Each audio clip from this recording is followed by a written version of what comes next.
So welcome everyone to the podcast. We have a special guest, which is Jonny Reza. Welcome to the podcast, man. Thanks, and man. I wanted to ask you, I noticed on your Instagram, you started Logos Meditation, but you also have, I believe it's a website. Mm-hmm. Yeah. So can you explain more what got you started going to Logos Meditation? Good question. Yeah, what got me started was I heard this sermon and I heard this lesson where basically he's one of my friends. He's in Boston now, but he was talking about how much the church needs depth, how much the church needs to be pushed. And he references scripture in Hebrews where I think it's Hebrews 6 where he said, you guys still need solid food, I think. Or no, you guys are still at the elementary, like you guys are immature. Pretty much. Yeah. Gotcha. You guys need the very basic stuff. You don't need this solid food. And he was saying this solid food is what the church needs. It needs to be not pushed on, but just that people can really endure, take that in and really get to another level in their knowledge of God, of the Bible, of religion in general, whatever it may be. So I heard that sermon. I was like, that always stuck with me. And this was last year, I think. It was 2019, so in the summer, I think. Yeah. So I heard the lesson. I was like, wow, okay. So that was always in the back of my head. And then I started watching this Bema podcast because of my other friend. And for those who don't know, the Bema podcast is just this really in-depth look of like the Bible, of scripture, of the whole thing. They're still going on. I think they're on their like 5th session, and I just finished their 2nd session. But anyway, I barely started, and they take a look at the Bible from an Eastern perspective, as opposed to our very like logical Western, this. So it was expanding my vision of the Bible, of God, of myself, my understanding of myself. And man, it was like really like it was depth, and I experienced it myself, and I was like, man, this is something that I feel like I could give to. And then the crown jewel was I listened to a lot of Gary Vee stuff. Okay. So I remember we were talking about Gary Vee. He's like, you were saying the thing that stood out when last time we talked, it was like a few months ago, was like he's very emotionally savvy. Like he understands that about people, and he kind of like knows how to push us to do our own thing. But you're mentioning about Gary Vee. Exactly, bro. Exactly. He prides himself on that emotional savviness, but he's really good. And his overall message is to get people what they do. He just says, just do it. Just do it. Like, just start it. Like, stop thinking, just do it. And the process that he always mentions in his podcasts and his discussions with people, it was a process that like I really felt drawn to, and I was like, man, like this is something that I could do. So that was like he was getting me amped, and I had all the depth in the back of my head, and I was like, man, let's do it. And it was around last December last year where I was feeling like, all right, like how could I do this? How could I contribute? Because I do feel like I can write. I know I can write. And I know I got some ideas. I've been through things, I've suffered a little bit. And I've been in the world. So I know some things. So I didn't know what platform though. And then I honestly don't remember how the devotional website came, but I just was like, you know what? Devotional seems like a good way of presenting ideas and letting people come if they want. And it allows them to read and think for themselves, because that was the whole goal. I was like, man, I just want people to look at the Bible as it is, not as this book of rules or a standard, which sounds kind of weird, but hear me out. It's more of like a story. It's a relationship. It's God's desire for us. It's his want, and I just wanted to help people push to that because I was on that journey myself. But ever since then, I got, my brother is actually a web designer, so he hooked me up with the devotional website, and then I just made the page at first, the Instagram page, because I wanted, just people in my immediate like surroundings and my environment and my ministry, my friends. Yeah. I wanted them to be a part of that. Right. So I was like, oh, well, that's the best way. Yeah. But with the posts, I don't know. It's been growing into something something very different from what I started, which is very normal, and I expected it. But I feel like it's really functioning good for the church. Because I wanted to say, the website was great, and also just the fact that you put your ideas out there. It didn't start out like you originally intended, but like you said, that's all things. What tips would you give someone that is a shy or an introvert? Like, what tips would you give them to start something for themselves and kind of ignore I guess they psych themselves out. Like, what if it's not good enough? That kind of mentality. If I put something out. Yeah. Yeah. I pride myself on being an ambivert. I like both, both ways. No worries. I go that both ways. Go ambivert, and I grew up the introvert side, and I feel like once I started engaging with what I believe and what I truly think, I started to become more outward, and I feel like that. I feel like that is what introverts need to hear. Like, you have a voice, you can share it. Like, you have something. You've been through something. Yeah. Like, I know everybody has a thing, you know what I'm saying? Right. For me, my thing was I'm a perfectionist. So overthinking is my game. And that's just where I dwell naturally, and I fight not to overthink, but it's a gift and a curse. But a lot of it growing up was I never spoke out. I never really truly embraced how I felt about things, life, people. And it wasn't until I really delved deep in my relationship with God where I started to be like groomed, and God was like pulling me out of myself. So the biggest thing is just do it and enjoy the process. Enjoy what it's going to give you and other people. But do not second guess the opportunity it can create for not only just you, but other people, because people may need to hear what you have to say. And that's what I found with me. Every post that I put out, that's my mindset. Because I can overthink. I was even overthinking the last post I did. I was like, man, is this good? Is this what they need to hear? But it doesn't matter the perfect words. It just matters the message behind it. And it resonated with people. And people needed to hear it. And as long as one person is very excited about this post, like, I've staked my claim on that. Amen. Like, there you go. It works. Yeah. And would you say that some of your content would be would it be fair to say that's under apologetics by any chance, some of your content? Yeah. That's a good question. Okay. Yes and no. Because apologetics, that's where I got my philosophy from. Okay. Because I was in high school. I was like 17, where I started to get really in depth with those kind of questions. And the community of apologetics is very, good at providing answers. And when I was at that age, I was dissatisfied with every answer. And I don't know, maybe it was just like my inclination to go deeper. But even though I'm not bagging apologetics in general, I'm just saying for me, like, I wanted to go deeper. And so that's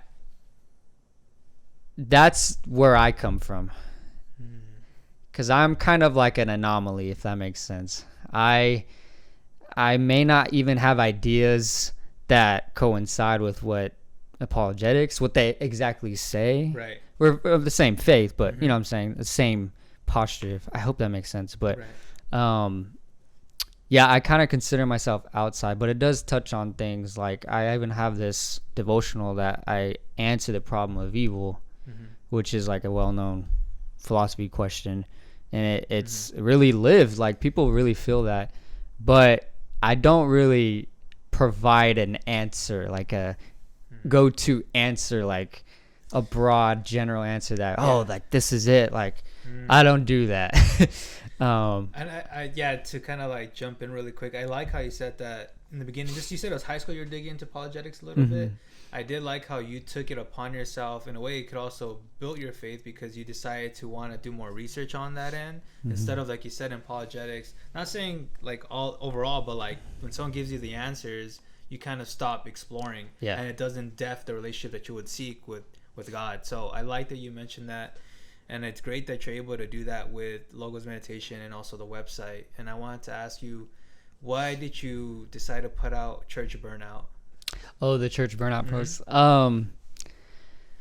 Just to preface, every post that I put out, I feel like I'm literally preaching to myself.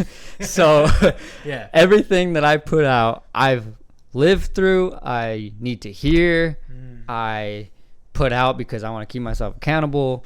So that Church Burnout post, I experienced that. Like it was when I was in campus ministry. I didn't even notice it though. I was just going. That's Church Burnout. Like you overcommit, you don't stop, and there's this spiritual reason, and it's kind of, you deceive yourself, you know.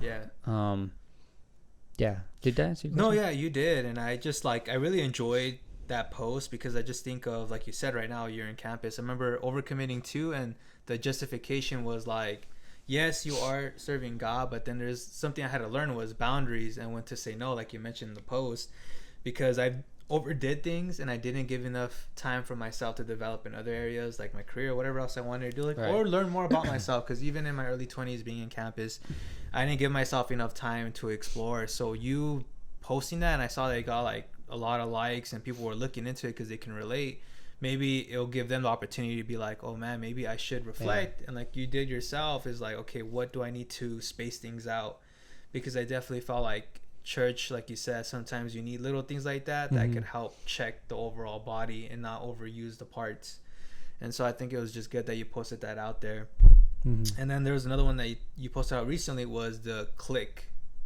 Clicks in the church. The clicks. I have, you know, it's funny. It's I've seen it. Sometimes there are, I mean, this is just from my experience, so it might not be for everybody else, but like there are some people that are popular, some people that are not so, and so there's certain little circles that do build, but overall we know biblically too that we're all supposed to be one body and encourage one another. You can't really do that, and of course people are going to be different regardless, but it's just making that effort to come together. So what was your thought process making that post? Yeah, well, just like I said, I've lived it. So I won't name any names, but I've definitely, being more introverted and for that bent growing up, I've noticed where people go. I was very observant. Where people how people define themselves, because we all define ourselves in a little circle or a square, whatever you want. But we all place ourselves in that square because why? It's easier. It's easier, you know. It's easier to put yourself in the popular group. Or for me, when I was in high school, they had the senior horseshoe. If you were there, whoa, man, you made it. So funny. The senior horseshoe. I was getting at why are people creating these cliques? And I obviously have an answer. And the post was about, we can kind of discriminate, honestly. And we section ourselves off by popular, or he's the tall people, or the basketball people, or the skin color, ethnicity. We section ourselves off by all these groups, but we lose sight of God doesn't see us that way. He doesn't like see me, Latino philosophy guy. He sees Jonny. And so that was what I was reacting to. I was reacting to this frame of thought. And that's what I do with every post. It's a 2 Corinthians 10:5 thing where Paul was talking about demolishing arguments that sets itself against the knowledge of God, right? So that's what I do. And I think that's more powerful than, I could have been like, this group, they're being cliquish. And And that's really prevalent on Instagram. People are very quick to, point out, which is great. Yeah. But I find it more productive destroying the arguments, as Paul did. He went around making sure that everything was submitted to God, the knowledge of God. So that's what I'm trying to do. Right. Try my best. And just you putting that out there makes people think about, like, how am I treating others? And like you said, we do say it's almost like, I guess, tribal for us to like be in our own little cliques, or we rather prefer. And it's kind of brought into the church. But it's great how in the Bible it's saying the opposite, is like we all have to be unified even if we are different. So it's a different idea, I guess you could say, philosophy from the world, which is like, hey, you go with your own people, like you're saying, whether a basketball player or a boxer or a musician. Now everyone's kind of combined. And so I like that you're bringing that out there. You're raising a lot of awareness to people through Logos meditation. Thanks, bro. And I wanted to ask you, like, going back to the high school, when did you start like building your own faith, or decide to commit to like God, or like the story behind your testimony, if I could word it better? I grew up in the context of Christianity. We didn't necessarily go to church a lot, right? But my dad is a very spiritual dude, and so is my mom. Right. I always grew up with that standard. I didn't, honestly, it was more implicit than explicit. They didn't really teach me certain things, but they showed me that it was the answer. And I was always asking questions. I mean, I remember my dad, I was like 9, dude. And I was like, who created God, Dad? And he had an answer. And he was like, God's eternal. He never was created. He just always was. And I was like, oh, that's cool. So when I was in high school and I was like getting into that more, I found myself starting to question, as we all do in high school. And I just realized I was in like a 2-year relationship. So after that ended, I was like, whoa, there's a life other than this girl. I was like, wow, there's other things. So I was finally able to, let me explore. And so that's when I got into like all the apologetics community, and what I call the village atheism, which is very like bare bones objections towards God, religion, Jesus, Bible, whatever. So I was always like engaged because I was very like introverted. I was sectioning myself out from a lot of people because I just believed I was by myself. So I was like, oh, well, let me just figure this out. So I delved deep, and it's like a 2-year process into freshman year of college, where I felt like really confident, I knew some of these answers intellectually, but I started seeing Jesus more when I was invited out to this retreat with my church. And I started to see like Jesus in people, started experiencing like a welcoming spirit, people who talked about God. And to me, the amazing thing was they like prayed to God like out loud, like they said it. To me, I just thought it was a mental thing. I just thought you like think it. It was weird when I saw people pray out loud. I was just like, I've never seen this before. And like, now that I am kind of like doing it myself, I personally thought people like that were like crazy. That's what bottom line, not to be mean, but like you were saying about you're seeing people pray and that the church you're coming out to. They were praying, and I was like, man, they actually have relationships. At that point, I was just thinking about all these puzzles about God, but what drew me was, wow, faith. And it came from the heart. And that was the thing that I didn't know I needed and wanted. Right. And I was exposed to it, and I was like, whoa, these people are, I want this. Like, I know this is what I've been looking for in all these puzzles, but this is where it's at, really. This is where it's at, the relationship. And once I started getting involved with the relationship with God and my relationship with God, I just kind of took it from there, man. I started studying the Bible. My friends helped me, and my faith started growing and growing and growing, and started with a little seed. But you know, the process was definitely, it wasn't me thinking about all these puzzles anymore. Right. It was my soul and my heart connecting with what Jesus did, and even what that meant for me. And I remember, again, I grew up very introverted. I was keeping all these things in, right? Yeah. Like a lot of these things that I didn't voice or felt towards people or even towards myself. Like I was just drowning in my own doubt, criticism, my own guilt, judgment. And I was just in my heart was just dark. And that's why I only focused on the puzzles, because I didn't want to deal with my heart. But faith, it brought me out, and I started working with things that prevented me from being with God, and was my sin. So, yeah, that's where it started. That's it. And what advice would you give to people that are trying to build their faith? Trying to build their faith. I guess the one thing I would say is break down what you think building faith is. Do you think it's going to a church?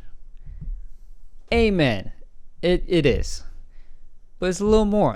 You know what I'm saying? Yeah, I hear that. Is it just following a set of rules? Is that building faith? Yeah, but you know what I'm saying? There's more. Yeah. Religion. Like, is it affiliating yourself with a religion or denomination?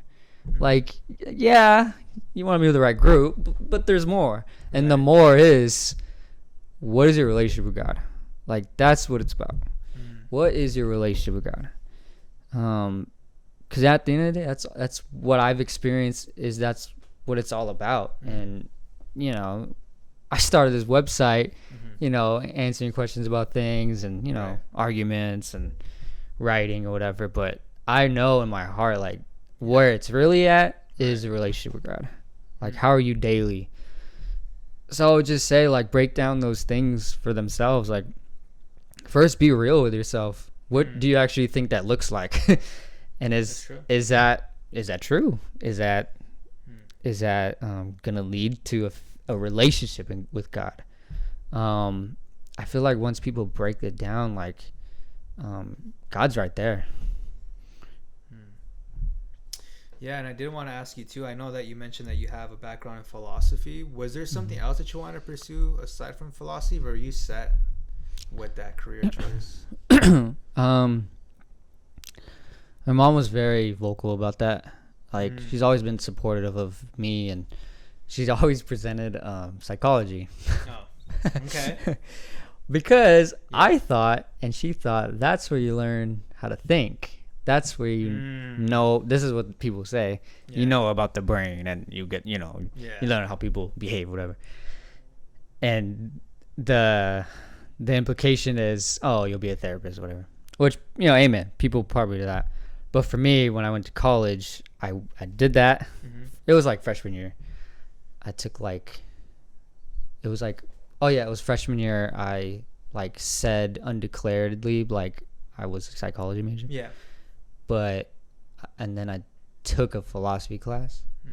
And you know, in the back head, I was still all these intellectual puzzles about God, you know, apologetics and everything. So I just thought, wow, like, I could just minor in this. And I remember I was in my philosophy class. I think it was an intro. Yeah, it was intro. And I remember debating, because my professor, like, he, like, kind of questioned people and what they wrote. So that you would go up at the front of the class, and he was going to question you. So I remember doing that with my professor, and it was about the soul. And it was Daniel Dennett's, he has this thought experiment. Basically, like, he presents a scenario about a brain in a vat, and whether we could survive, or is that me in the brain, or do I die when the brain's in the vat, something like that. Yeah. So anyway, I was arguing about, like, they exist as a soul. I forgot my argument. Yeah. It was very intricate. There was like 10 premises. And then he was just like questioning me, and I remember like loving it. It wasn't like, I just loved, does it sound weird? Like, I just love being wrong. Like, it was the challenge, because he questioned one of my premises, and I was like, yeah, you're right. Like, that doesn't make sense. But it just invigorated me, and all these puzzles were like, man, like, this really gives me the space to think about what I've been thinking about in the back of my head, because I've been so scared to get open about what I think about God. And these puzzles I was going through, I was like, man, this is it. Like, I could just do this major. And then the tipping point was like, oh man, like my philosophy professor, another class in sophomore year, I wrote a paper and I got an A- in it, but I remember him saying, this is what philosophy is about. Like, he said, he was commenting. Wow. He was like, this is what philosophy is about. Keep doing this. And from that, I was like, all right, I'm doing this. Like, I felt the confidence. I felt like that was just a sign from God to pursue that, because I like how you combine the philosophy as well as what you're putting into overall your website, and I think it does make people think more. And I really enjoyed it, because even when I was reading some of your posts and looking on your website as well, and yeah, I'm gonna also leave that website description on this YouTube video as well as even Spotify. I'll mention it, so if people want to check it out, they could also see your website. Hey, let's go. But I definitely wanted to say, like, yeah, I think there's that missing component where we have to question, like, overall, like, church, and then also the human behavior behind it, because we could have leadership even tell us what to do, but that's what it should be about. And I look at Paul was a great example. Paul is basically one of the people that was leading the churches back then, and I guess the New Testament, the new church, first century church, and basically I enjoyed how he questioned things, and then he was able to break things down, which ultimately, we kind of forgot about that, Yeah. We go more into the four gospels, which is great, but we need to also question, like, why are we following this? And we're gonna have to ask that every here and there. But I'm looking forward to more of the content you're gonna put out. What do you feel like is the future direction of your website or this project you have with logos?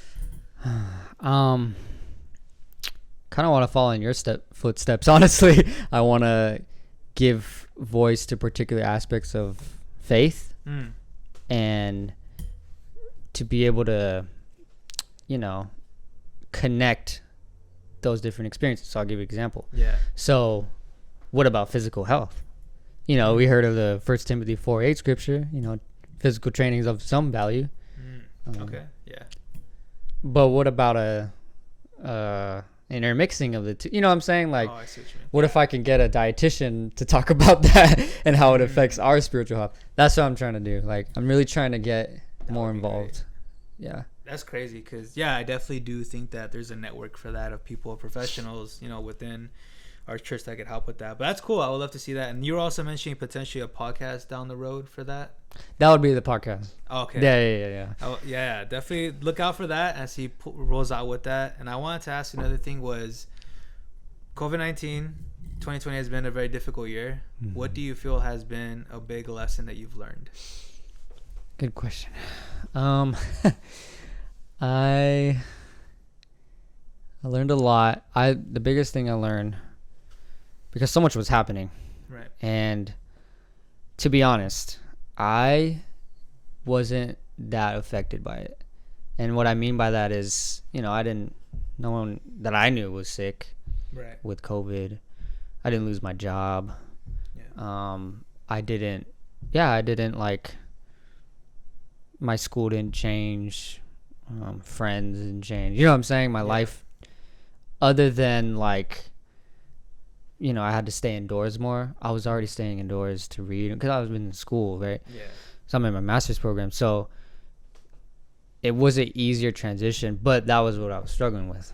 Who will I be? Because honestly, I was in a privileged position. I wasn't in a financial struggle, Yeah. People were losing their jobs.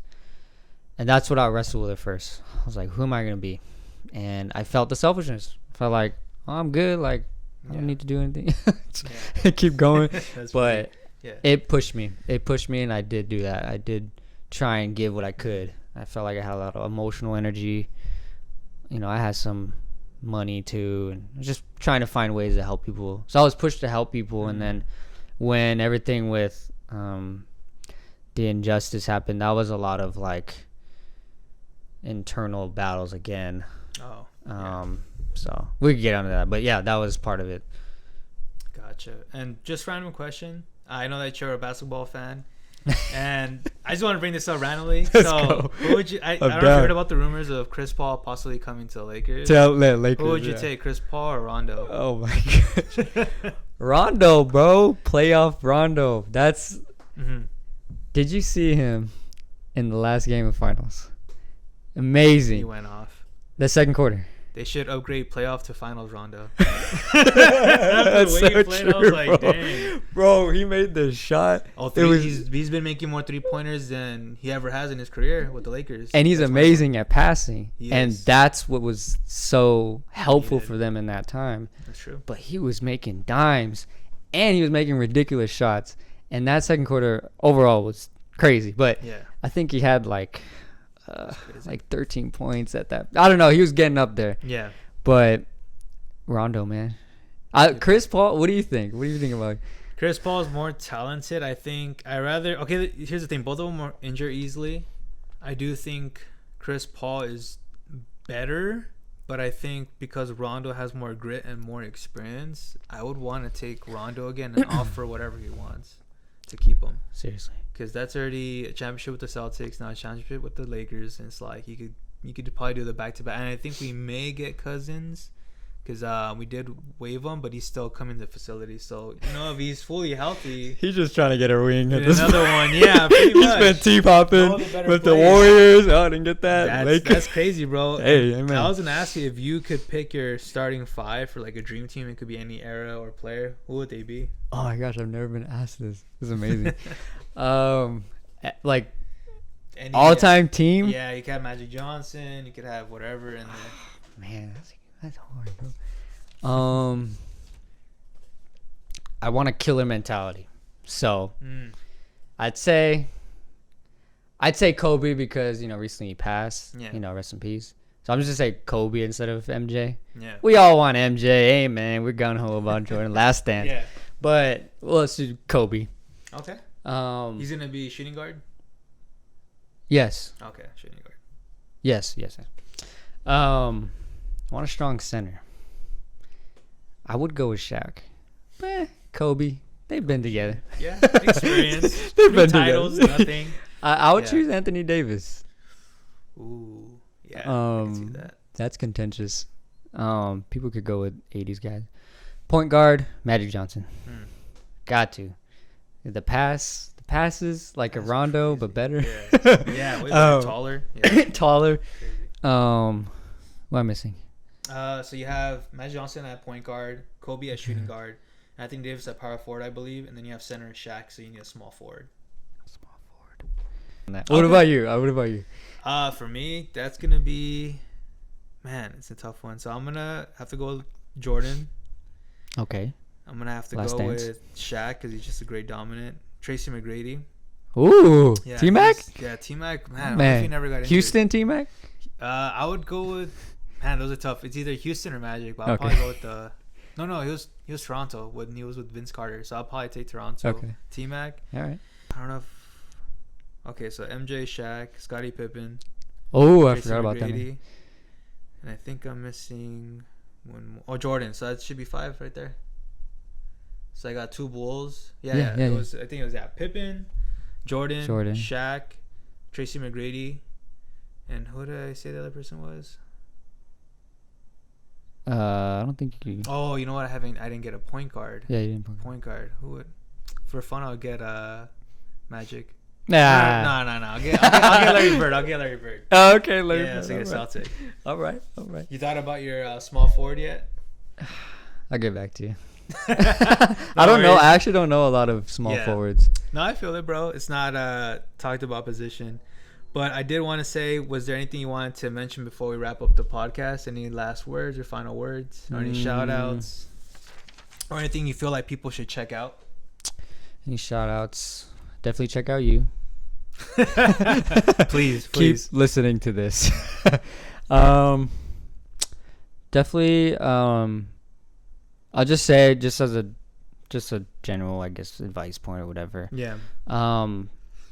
Question your beliefs in the context of faith. Trust that God will give you answers. It's okay to question, because God gives us that room. Yeah. He wrestled with Jacob. Yeah. He allowed for this. So definitely like push the limits of what you know about God, and honestly take risks intellectually, emotionally, physically, everything. Because I feel like if we always pull back in life and we don't take the risk and jump off the cliff, we'll never exceed and get to the next level.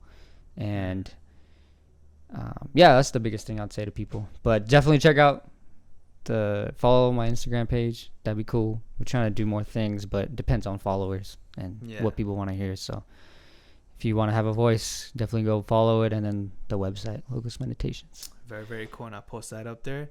Just want to say thank you so much, Jonny, for being on the podcast.